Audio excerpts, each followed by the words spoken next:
माझ्या भगिनी पंकजाताईंना जेवढा आनंद होतोय त्याच्यापेक्षा घुबरागाव आनंद नक्कीच राज्याचे उपमुख्यमंत्री म्हणून अजितदादा असते तर दादांना सुद्धा झाला असता।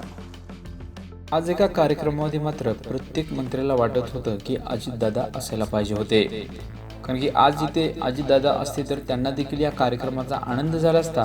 शेतकरी पशुधन अजितदादाचं प्रेम होतं असं वक्तव्य करत माजी मंत्री धनंजय मुंडे यांनी मुख्यमंत्री देवेंद्र फडणवीस यांच्यासमोर अजित पवारांच्या आठवणींना उजाळा दिला।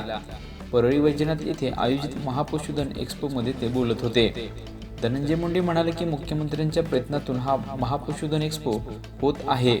देवेंद्र भाऊ महाशिवरात्रीऐवजी व्हॅलेंटाईनच्या दिवशी या कार्यक्रमाला आले। प्रभू वैद्यनाथ देवाभाऊंना आपल्या सगळ्यांपेक्षा चांगलं आरोग्य देव अशी प्रार्थना करतो। आज इथं अजितदादा असते तर त्यांना देखील या कार्यक्रमाचा आनंद झाला असता। तसंच शेतकरी पशुधनावर अजितदादांचं खूप प्रेम होतं। अजितदादा सकाळी लवकर उठून कामाला लागत होते, कारण ते जनावरांचे दूध काढून विकत होते। ही आठवण मी या ठिकाणी विसरणार नाही असं यावेळी धनंजय मुंडे म्हणाले।